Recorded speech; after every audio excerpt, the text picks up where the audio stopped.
yang akan kita lahirkan ini adalah orang-orang atau SDM yang punya 3 kualifikasi yang sering saya sebut, dan itu saya introdusir kepada kalian semua karena saya ambil dari seorang sufi besar. Kalau di lingkungan NU ini terkenal nih, Sultanul Aulia, siapa? Syekh Abdul Qadir Al-Jilani. Dia kan punya begini kan. Ini nanti yang biasa baca-baca manakib itu, yang biasa baca manakib siapa? Lutfi kan? NU kan, ya kan? Siapa lagi yang NU ini? Yang Nunu ini kan? Itu kan biasa baca manakib. Jadi kalau nggak tahu ini ya kebangetan gitu. Kalau ada orang NU kok tidak tahu ini ya diragukan ke NU-annya. La yang bagi lil fakiri ayyatasodda wa yatasoddaro li irsyadin nas illa an a'tahullahu ilmal ulama. Nih, yang pertama adalah apa Pak Rozak? Ilmal ulama. Kemudian yang kedua wa hikmatal hukama.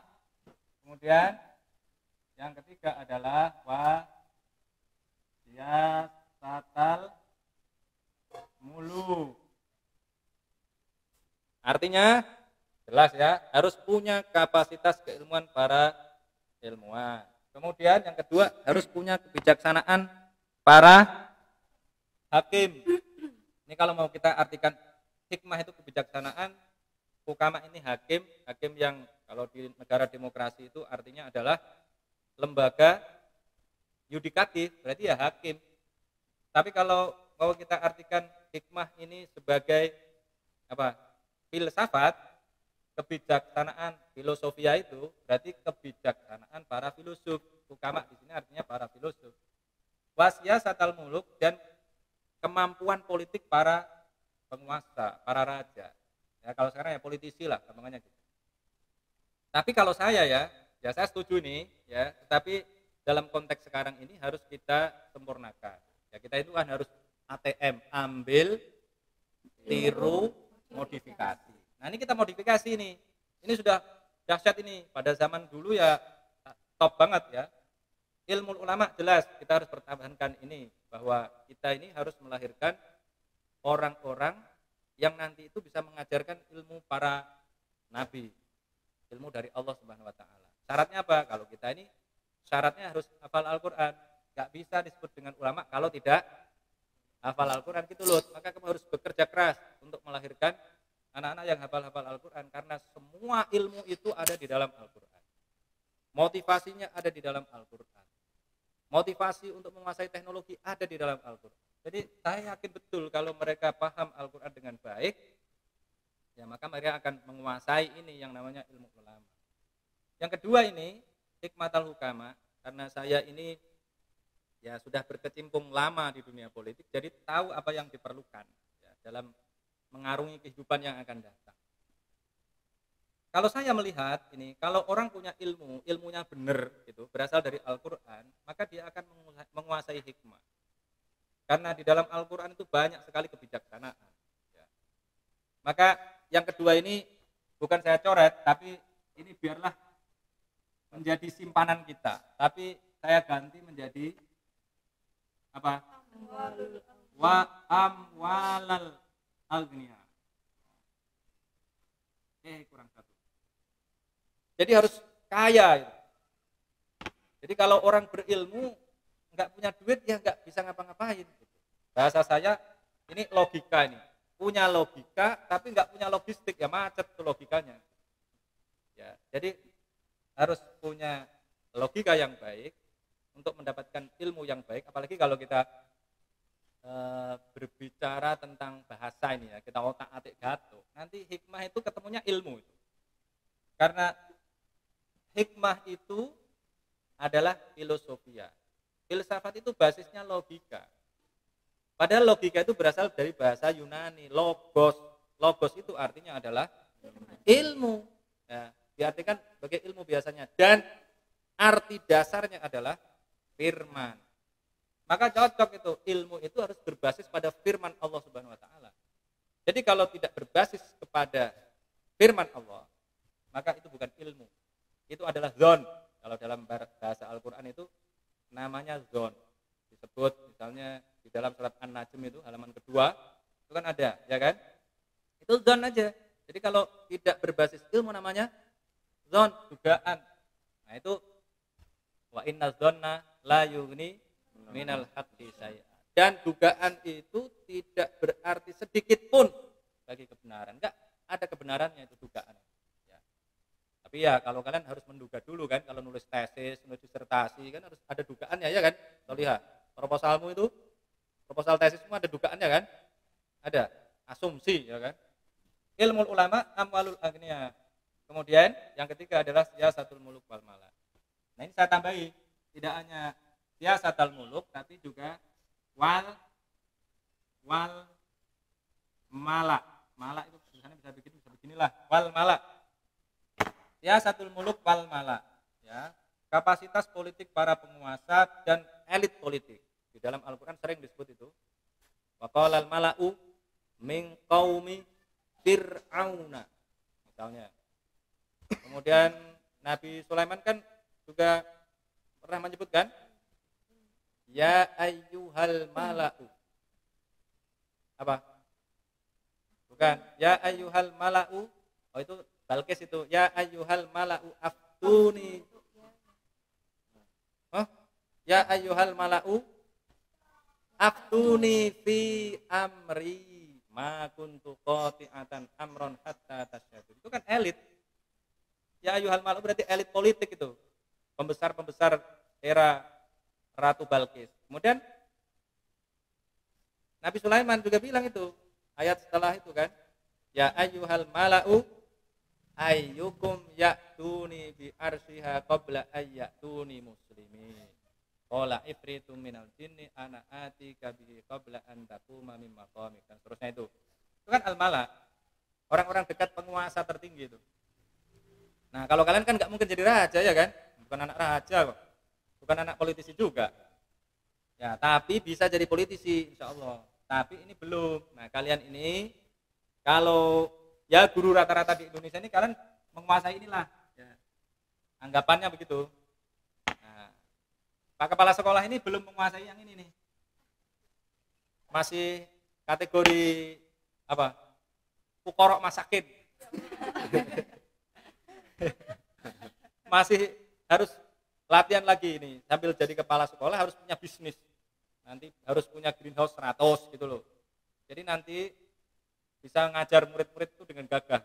Ya kan? Bisa mengajak mereka ke greenhouse, punya kambing. Terus punya kambing berapa Pak Kepala Sekolah? 400. Kok cuma 400? 6.000 gitu loh. 6.000. Kambingnya 6.000. Kalau 400 ya sedikit. Wong itu aja depan itu bisa untuk 3.000 kambing kok. Padahal kita punya tempat banyak sekali. Nanti kosong nanti kalau Pak Kepala Sekolah cuma punya 400 kambing. Itu 3.000 itu harus diisi penuh itu. Jadi harus punya kapasitas amwalal agniya. Ya, harus kaya itu. Guru itu harus kaya. Nah, dari itu ini kan alhamdulillah ini banyak yang mantan aktivis kan, malah masih aktivis ya kan.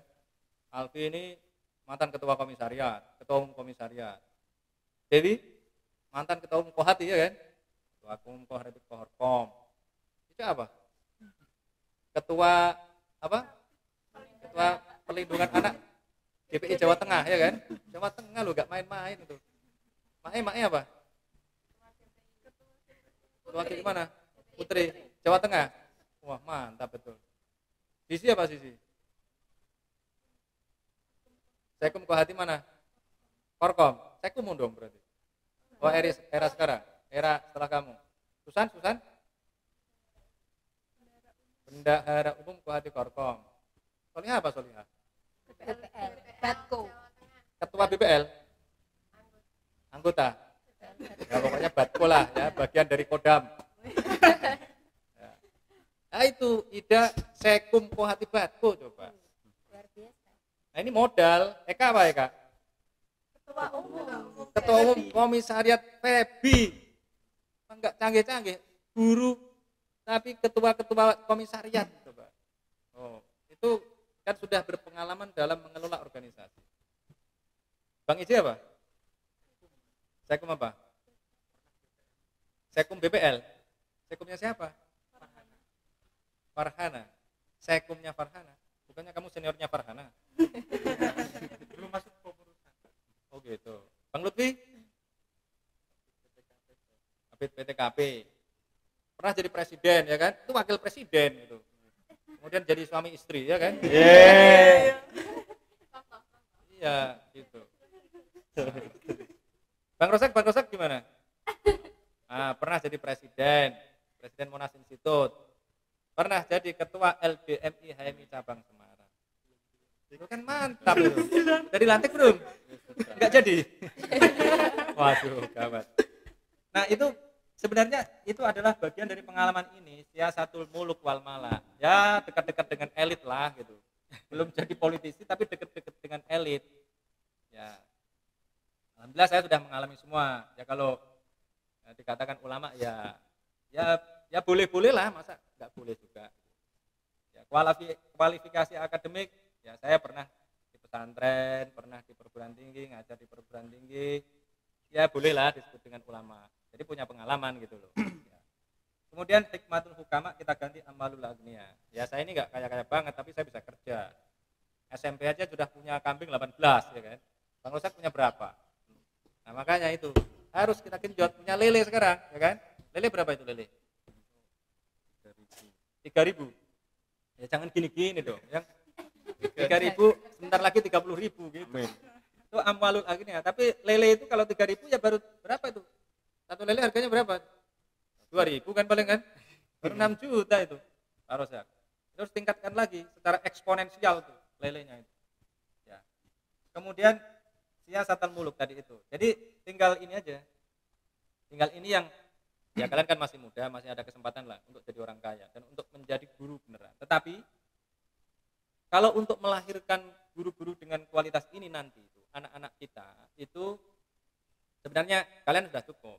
Artinya begini, saya sering mengatakan bahwa guru itu dengan kualifikasi atau dengan nilai 70 itu bisa melahirkan murid dengan nilai berapa? 90, 95. Kenapa? Karena murid kita itu kalau kita ngomongin misalnya Ustadz Rozak dulu pernah jadi ketua LBMI, Ustadzah Ica, wah sekarang masih ketua apa tadi? Perlindungan anak GPI Jawa Tengah. Luar biasa ya Jawa Tengah. Saya ini desa aja enggak gitu kan. Kalau anak SMP kan masih kecil, Jawa Tengah gitu. Tinggi sekali tuh. Jadi kalian ini di mata anak-anak kecil-kecil itu, anak-anak SMP, anak-anak SMA itu menjulang sekali gitu.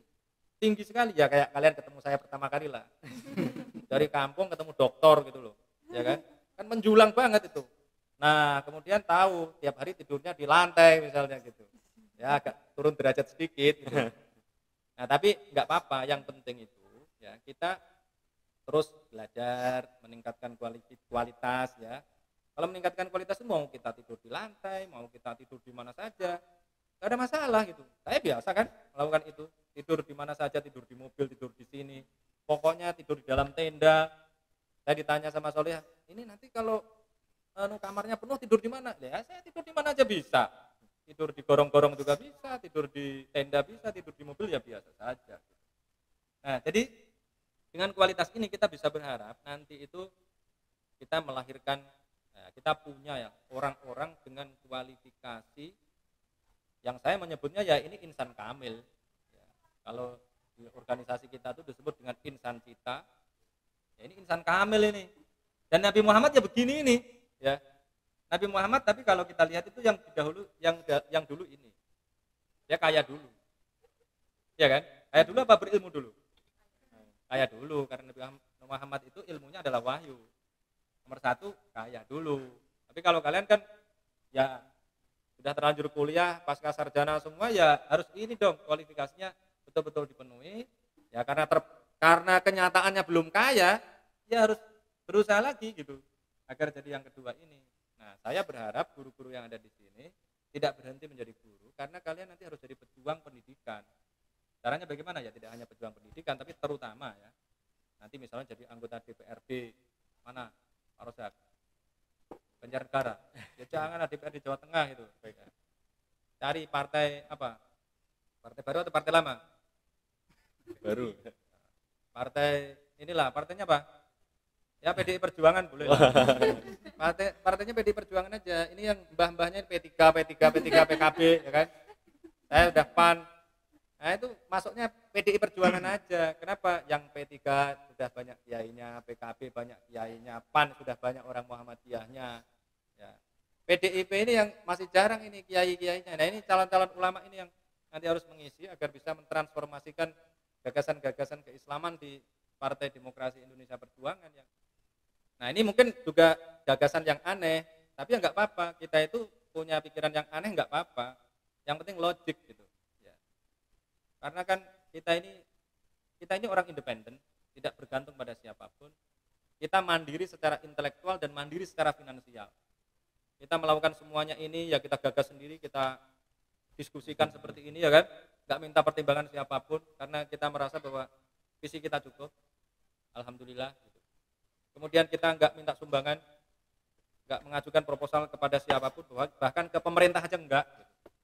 Nah, artinya apa? Ya kita ini mandiri secara finansial, mandiri secara pemikiran. Jadi kita harus punya banyak gagasan ya, untuk memajukan, untuk melakukan inovasi-inovasi di bidang pendidikan di masa yang akan datang. Nah, jadi sekali lagi ini harus ditekankan betul. Ini Pak Lutfi ya, bagian simaan Al-Qur'an, ilmu ulama itu dasarnya adalah hafalan Al-Qur'an. Kemudian nanti ditambah hadis. Hadisnya siapa ini? Yang jurusan tafsir hadis siapa ini? Dewi ini calon profesor ilmu hadis ya kan? Nah, itu nanti harus ditambah itu. Ya. Nah, tadi kenalan kan pakai apa? Pengen jadi profesor apa? Ilmu tafsir. Ya kan ilmu tafsir ya berarti sama dong. Ya geser dikit lah ilmu hadis ya. Nah, itu ditambah itu agar ulamanya lengkap, tidak hanya hafal Al-Qur'an tapi juga hafal hadis. Nanti kita carilah anak-anak yang tidak hanya mampu menghafalkan Al-Qur'an tapi juga menghafalkan hadis ya. Nah, sekarang begini. Karena target kita ini berat, target kita ini besar. Tapi kan kira-kira yang bisa memenuhi kualifikasi ini banyak atau sedikit? Banyak atau sedikit? Pak Rozak sebagai kepala sekolah kira-kira ini banyak atau sedikit? Ya sedikit. Ya sedikit lah ya. Jadi kalau di gambar itu bentuknya adalah begini. Ya kan? Begini kan? Nah yang punya 3 kualifikasi itu tempatnya di mana? Tempatnya di atas. Mungkin di sinilah. Yang punya 3 tadi itu, tiga kualitas insan kita tadi itu. Cuma segini, ini adalah yang berilmu, berharta, berkuasa. Nah kemudian memiliki ketertarikan mengajar, ada panggilan untuk mengajar. Ya gampangannya kalau saya walaupun pernah punya kekuasaan, tapi kekuasaan tidak tidak kekuasaan politik, tapi kekuasaan di perusahaan. BUMN misalnya ya. Itu saya pernah tadi itu ngajar di kampus ya, ilmu ulama berarti amwalul agniya, saya nanam tebu, pelihara sapi, pelihara kambing, pelihara apa lagi, pokoknya semuanya saya pelihara lah ya. Ya, maggot saya pelihara ya, kroto saya pelihara, pokoknya semua yang menghasilkan uang kita pelihara. Nah itu alhamdulillah saya punya daya tahan di situ. Ini Pak Guru ini harus punya daya tahan di situ dan memberikan contoh konkret kepada anak-anak kita gitu. Jadi anak-anak kita itu kalau melihat kita ya ikut, namanya guru itu digugu dan ditiru. Anak-anak itu melihat kita sebagai profil ideal gitu. Jadi kalau kita ngeruk teletong ya mereka akan ikut ngeruk teletong gitu. Kalau kita malas ya mereka akan ikut, wah Pak Guru aja menganggap bahwa ngeruk teletong itu pekerjaan hina misalnya. Ya akhirnya mereka nggak ikut. Itulah yang menyebabkan santri itu kemudian jadi ya tidak berdaya secara ekonomi. Kita harus memberikan contoh itu, nanam ya, memelihara lele dan lain sebagainya itu dengan cara yang benar. Itu berilmu, berharta, kemudian tadi berorganisasi. Maka di sini nanti kita kasih organisasi-organisasi yang bisa mewadai mereka, membuat mereka terlatih untuk menjadi pemimpin. Misalnya di internal itu harus bagus OSIS-nya misalnya. Nah, itu jelas lah, itu umum sekolah manapun. Tapi yang masih jarang itu misalnya apa? Yang tingkat SMP biasanya apa? Yang eksternal apa? Yang ekstra sekolah apa? PII misalnya. Ya kalau ada organisasi NU silahkan, organisasi Muhammadiyah silahkan. Kita ini kan orang yang terbuka. Kita tidak fanatik pada satu organisasi manapun. Mau NU silahkan, mau Muhammadiyah ya terserah. Mau partainya apa saja juga nggak ada masalah. Makin banyak makin bagus. Ya. Nah, diajari tadi itu. Tapi kan sekali lagi tidak banyak, yakin saya, tidak banyak yang bisa menguasai 3 hal tadi. Maka begini, kalian setuju nggak kalau tahun depan kita nggak pakai seleksi? Rekrutmen tuh nggak pakai seleksi. Gimana Pak Kepala Sekolah? Pakai seleksi atau nggak pakai seleksi? Seleksi alam. Seleksi alam.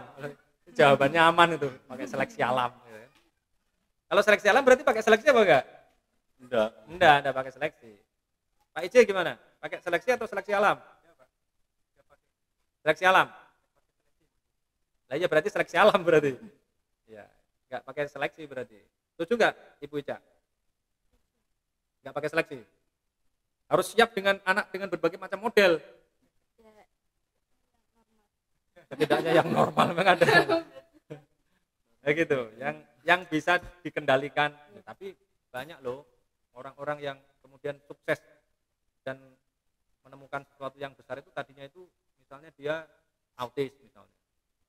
Nah, gitu. Nah, itu kalau kita tidak mengelola mereka itu resiko juga sebenarnya. Kita tidak mendapatkan orang yang begitu. Ya, nanti kita pikirkanlah secara lebih jauh lagi. Tetapi memang dalam pikiran saya kita nggak perlu menyeleksi anak. Kita hanya mengkategorisasikan aja. Ini anak yang cocok memiliki 3 kualitas insan kita tadi itu. Kemudian ya ada misalnya anaknya siapa misalnya. Ya udah nggak usah saya sebut misalnya. Itu kan kita sudah tahu dari awal bahwa dia nggak mungkin jadi ulama gitu. Ya. Ditanya aja jawab lama sekali. Gimana mau jadi ulama? Ulama itu kan harus fasih secara lisan dan tulisan. Ini jawab aja susah gitu. Ya. Pikirannya harus cepat gitu. Nah ini ditanya aja jawabnya lama gitu. Kan nggak mungkin. Kita udah tahu. Tapi misalnya ya kita punya kan anak yang kalau kita tanya tuh lama sekali jawabnya. Tapi dia pinter nyangkok KTS misalnya. Ya kan? Ngajari teman-temannya. Ada lagi yang mungkin dia nggak bagus di situ di aspek akademiknya, tetapi punya daya tahan tinggi. Menurutmu apa tadi namanya? Bahasa Banjarnegara itu yang ulet tuh loh. Temah. Paham nggak temah itu apa? Pakai bahasa Indonesia yang baik dan benar. Ulet itu anaknya, bukan ulat tapi ulet. Ya, anaknya ulet.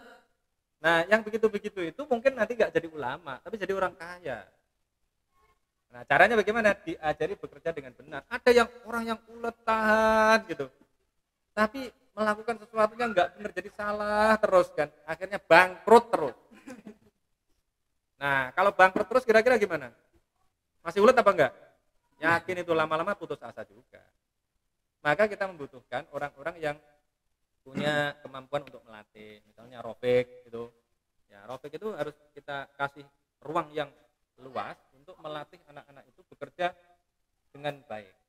Nah, dengan cara ini juga kita akan bisa tadi itu karena kita nggak pakai seleksi. Seleksi itu tidak hanya kemampuan akademik, tapi juga kemampuan membayar. Gitu. Kalau sekolah kita ini kan sekolah mahal ya kan, karena gurunya aja pasca sarjana semua. Ya mahal kan jadinya. Untuk membuat guru bisa sekolah pasca sarjana kan itu butuh biaya. Tapi kan sekali lagi saya tidak mau sekolah kita ini tidak menerima murid-murid dari kalangan menengah ke bawah. Kalangan miskin itu harus tetap kita akomodasi. Caranya bagaimana? Caranya justru kesempatan kita untuk membuat mereka itu berdaya secara ekonomi. Dengan cara apa? Dengan cara kita latih. Mereka itu memanfaatkan waktu luang itu untuk menggembala, untuk latihan bercocok tanam, masih banyak lah hal yang lain-lain itu. Ya, kemudian nanti melakukan penjualan pakai aplikasi dan lain sebagainya. Itu kan butuh banyak orang.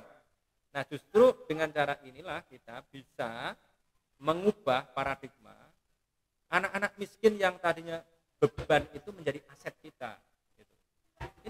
simpel aja, kita ini menjadi penanggung beban, tapi kan kita harus kreatif gitu loh. Bagaimana caranya beban kita ini akhirnya tidak menjadi beban bagi kita, tapi justru jadi aset bagi kita gitu. Karena mereka akhirnya bisa berkontribusi. Yakin saya gitu. Ya, misalnya siapa? Nih, kita punya anak gitu. Ya kan? Yang mualaf misalnya. Kemudian dia suka jadi tukang, ya kan?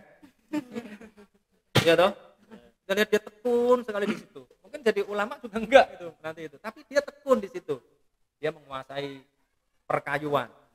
Ya, wong presiden aja dari tukang mebel, ya kan? Nah, ini siapa tahu nanti jadi tukang mebel dan jadi presiden juga. Kan sama aja, ya kan? Sama-sama orang Solonya, ya kan? Iya. Nah, gitu. Ya toh? Nah, tadi itu berarti kan bisa ada yang jadi ulama. Ulama punya duit, pandai berorganisasi. Kemudian apalagi tadi? Enggak jadi ulama, tapi jadi orang kaya gitu. Loh, memangnya ini enggak butuh duit. Kita bikin sekolah ini dari mana itu? Ya kan? Duitnya dari mana? Ini kan duit kita gitu. Enggak minta sumbangan tadi itu. Alhamdulillah saya punya tanah ya. Kemudian dikasih tanah oleh ibu saya. Tanah yang kita pakai ini sekarang ini tanah dikasih ibu saya. Wah, kalau nggak dikasih, kita harus keluar duit kira-kira 300 juta ini. Ya. Nah, ini kan karena apa? Karena punya duit. Nah, anak-anak itu nanti kan, wah, anak-anak kita yang nanti itu ya pasti jadi pejuang lah insya Allah. Ya. Jadi berilmu, ya nggak ada, jadi berharta saja. Kalau berharta itu, ya udah kita jadikan kita minta jadi donatur aja lah. Nanti mereka ya kita suruh berikrar lah, kita latih berwirausaha, tapi ya ada pamrihnya nggak apa-apa menurut saya. Ada pamrihnya bagaimana? Pamrihnya minimal, kalau saya minimal mereka menyekolahkan 4 orang aja, membiayai 4 orang untuk sekolah di tempat kita misalnya, itu ya bagus juga gitu. Ya, dan buktinya sudah ada gitu. Contoh-contoh senior-senior itu ada. Saya punya mahasiswa di Jakarta itu juga melakukan itu ya. Tadinya dia dari keluarga tidak mampu, kemudian kita kasih beasiswa. Nah, setelah mereka berdaya, sekarang punya laundry, itu omsetnya sehari itu mungkin bisa 100 juta. Ya, walaupun masih mengembangkan terus, ya masih begini, tapi ya saya lihat bagus tuh, dia mau mencari anak-anak yang tidak mampu juga, kemudian dia sekolahkan. Nah, itu kan tadi itu, walaupun dia tidak jadi ulama, tapi jadi donatur perjuangan, kan bisa. Jadi kita jangan menganggap remeh mereka gitu. Dan yang ketiga, ya satu muluk wal malah. Nah, nanti itu yang kita rekomendasikan jadi ulama, jadi politisi itu yang berilmu dan berharta. Jangan sampai tidak berilmu jadi politisi, itu gawat. Ya. Karena apa yang mau ditransformasikan? Karena jadi politisi itu kan tugasnya mentransformasikan ajaran-ajaran Islam. Misalnya apa? Ini yang sering saya jadikan sebagai contoh ini, bijak ya. Itu kan wal walidatu yurdi'na auladahunna haulaini kamilaini liman arada ayyutimma radha. Jadi ibu-ibu itu harus menyusui anaknya selama berapa? 2 tahun penuh itu. Ya. Tetapi Indonesia ini yang mayoritas penduduknya muslim, di DPR itu banyak sekali aktivis Islam dari berbagai macam organisasi. Tapi faktanya sampai hari ini nggak punya undang-undang tentang cuti hamil melahirkan menyusui selama 2 tahun. Yang punya malah Kanada, negara-negara Skandinavia. Nah, kita butuh politisi yang begitu. Siapa itu? Murid kita itu. Memang dari sekarang itu harus kita persiapkan. Mereka menguasai Al-Quran, menguasai organisasi, dan kalau mau jadi politisi kan harus punya duit. Gimana kalau nggak punya duit mau jadi politisi? Itu apapun ya, yang namanya biaya politik itu ya sekarang udah dihitung. Saya udah ngitung lah sendiri itu, kira-kira kalau kita ini nggak punya uang 4 miliar untuk dibuang-buang namanya gitu, bukan untuk money politik, tapi untuk pendidikan politik ya. Itu kalau mau nyalek ya mending nggak usah lah, itu sama dengan garami air laut. Loh, kok pakai duit? Loh iya, memang jihad itu pakai duit gitu. Nah, politik itu adalah jihad yang paling besar, medan jihad yang paling besar, yang implikasinya itu paling besar. Nah, kalau kalian ngajar begini ini, itu kan paling ngajar berapa orang? 1 orang ngajar 4 orang kan, ya kan? setahun ngajar 4 orang kamu Pak Rozak, Pak Lutfi, kira-kira gitulah ya. Karena di sini kita desain satu guru mengajar 4 orang. Nanti mungkin bisa kita kembangkan lagi. Ya. Tapi kalau jadi politisi, bikin satu kebijakan politik, itu untuk siapa? Untuk orang se-Indonesia. Coba bayangkan. Makanya saya juga nggak setuju kalau orang mengatakan bahwa pahala yai, pahala guru itu pahala paling besar, bahwa itu adalah pahala jariah, ya. Apa namanya? Amal jariah. Ya. Namanya kan amal jariah karena pahalanya itu mengalir terus. Ya, pahala jariah. Amal jariah. Ya politisi kan sama dan implikasinya jauh lebih besar. Maka orientasi kita itu memang harus besar. Target kita harus besar. Nah maka tadi itu kita harus menjaring sebanyak-banyaknya dari keluarga berlatar belakang apa saja, ya. NU, Muhammadiyah, Persis, yang tidak berlatar belakang misalnya, ya. Itu harus kita terima. Gitu. Nah nanti ya kita ajarkan pada mereka untuk berpikir secara terbuka agar mereka maju. Insya Allah kalau kita menunjukkan keterbukaan, ya, tidak anti kunut, tapi juga tidak mengkritik yang tidak kunut atau sebaliknya lah pokoknya. Nah itu insya Allah anak-anak ini akan cepat cerdas.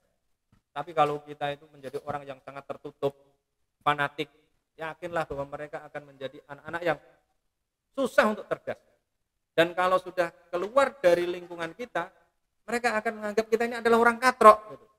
Kenapa? Loh, dulu guru-guru saya itu berarti orang-orang fanatik yang katrok kan gitu kan. Tapi kalau Ustadz Rozak, Ustadz Iji, Ustadz Lutfi ditanya, Ustadz ini kok ada yang kunut, ada yang enggak kunut ini gimana? Nah kalau yang kunut itu argumennya begini, yang enggak kunut argumennya begini. Loh itu teman-teman kok ada yang pegang mushaf tanpa wudu misalnya. Yang punya wudu, yang harus wudu itu argumennya begini. Yang enggak wudu argumennya begini. Enggak kayak kebanyakan orang, saya ini sering di sering dikritik. Loh itu kok baca Al-Quran nggak pakai wudhu. Nah itu kan karena apa? Karena diajari cuma satu pandangan. Padahal pandangan itu banyak sekali. Kan gitu. Nah dengan begitu nanti keluar dari sini itu nggak menjadi orang kaget. Gitu. Ya. Mereka akan menjadi orang yang siap. Nah tadi itu ya dari berbagai macam latar belakang, ekonomi, latar belakang organisasi, ya sehingga kita ini tidak mengecewakan orang. Gitu. Karena apa? Karena tadi itu sudah kita rencanakan secara rasional bahwa ya bagaimanapun kita kan butuh uang, ya, butuh uang untuk menyelenggarakan pendidikan kita ini secara real yang ada sekarang ini, tapi kita juga berpikir agak visioner. Ya, kalau saya katakan ya harus sangat visioner dengan tadi itu menganggap bahwa anak-anak miskin itu bukan menjadi beban kita, tapi betul-betul harus kita siapkan mereka sehingga mereka bisa menjadi investasi bagi kita. Investasi bagi kita itu kesannya jelek ya. Ya memberdayakan mereka. Ya mereka itu justru malah merupakan ya tadi itu investasi. Investasi itu kan tidak hanya material. Investasi itu membuat mereka jadi cerdas, pintar, kemudian jadi soleh, muslih. Loh kita akan dapat amal jariah tadi itu. Investasi akhirat juga. Dunia dan akhirat lah kalau kita ini. Enggak apa-apa saya kira. Ya kita mengajak mereka untuk kebaikan. Nah gitu. Jadi ini betul-betul harus membagi tugas ya. Jadi Pak Lutfi, Pak Rozak, Pak Iji dan ibu-ibu ini harus melakukan pembagian tugas. Jadi kira-kira itu visinya harus bertemu, konvergen ya. Di satu titik yang ini tadi ini. Ini dulu ya. Kita cari ini, anak-anak setiap kali datang ke sini harus kita cek. Ini anak kemampuannya apa? Harus detail satu persatu.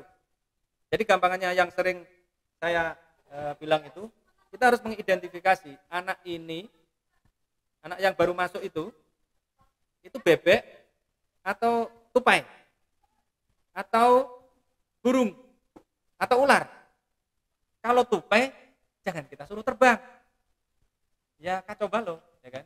Kalau bebek, jangan disuruh memanjat. Nah, kalau tupai kita suruh memanjat. Apalagi misalnya kambing disuruh memanjat. Anak yang datang pada kita ini kambing ternyata tipologinya. Ya jangan disuruh memanjat, ya dedel juga tuh ininya, ya kan. Nah kalau dia bebek, ya kita suruh berenang, kita kasih kolam. Nah pasti seneng kan, itu dulu pernah kita uji coba kan di Monas Institute itu. Kebetulan kan ada bebek, ada ayam. Ayam dicemplungin ke kolam, ya ayamnya ketakutan, mau naik nggak bisa, mati akhirnya dia di situ. Nah anak-anak kita yang ada di sini ini kalau kita perlakukan begitu, ya mati juga gitu. Ya kreativitasnya akan mati, dia akan nangis dan lain sebagainya. Nah kemudian ini yang terakhir. Yang terakhir ini perhatikan betul, dari dulu ini sudah saya laksanakan ketika kalian mondok di Monas Institute itu. Jadi saya tidak pernah menghukum dengan sesuatu yang sesungguhnya itu adalah kewajiban. Kalian hati-hati nih. Ini perlu ditekankan ini. Karena tadi yang masuk di sini ini sangat beragam. Ada anak yang masuk ke Nuvo ini karena orang tuanya yang pengen, karena kenal saya, karena tahu dari media, ya, atau karena nggak ada pilihan lain misalnya, karena macam-macam lah pokoknya. Kalau kenal saya misalnya, ya dia pengen anaknya rata-rata ya, pengen anaknya hafal Al-Quran, misalnya gitu, ya, pengen jadi intelektual. Nah, tapi anaknya kan mungkin ada yang nggak mau gitu, atau setengah-setengah misalnya. Nah, maka kalau bikin sanksi harus betul-betul sanksi. Jangan sesuatu yang misalnya kalau di pesantren dulu sering sanksinya apa? Sanksi baca Quran 2 juz. Lu sanksi kok baca Quran? Baca Quran itu adalah kewajiban. Apalagi nguras WC misalnya, membersihkan lantai misalnya. Itu bukan sanksi, itu kan kewajiban bersama. Sanksi itu yang sanksi. Misalnya kamu nanti kalau nakal di sini, nanti kamu saya pulangkan. Lu malah nakal dia. Wong memang dia nggak pengen di sini gitu. Misalnya gitu. Ya. Dia ke sini itu karena disuruh oleh bapaknya. Maka sanksinya harus betul-betul sanksi. Makanya tadi saya tekankan kan waktu sholat. Kalian kalau di sini nggak disiplin, maka sanksinya apa? Tidur bersama kambing. Begitu. Nanti harus kita jalankan dengan konsisten itu. Kalau ada yang tidak disiplin ya kita wujudkan, kita realisasikan itu. Misalnya kita taruh di kandang kambing, ya jangan lama-lama, setengah jam aja dulu. Ya betul harus kita laksanakan, jangan sampai tidak. Bahwa itu hukuman. Gitu. Kalau ngasih makan kambing itu bukan hukuman, itu kewajiban. Gitu. Ya, tapi kalau tidur bersama kambing, nah itu baru namanya hukuman. Makanya saya mau pesan ini, saya pesan kandang kambing yang terakhir ini, betul-betul saya desain kayak penjara. Gitu. Namanya hukuman. Begitu. Tapi jangan lama-lama. Membuat dia tahu bahwa ini kalau nggak disiplin sholat jamaah, ya mengerjakan tugas misalnya, ya ada hukumannya. Hukumannya itu tadi. Paham ya? Jadi hati-hati loh ya. Jadi jangan sampai membuat cara berpikir anak itu salah. Kalau salah, gagal gitu.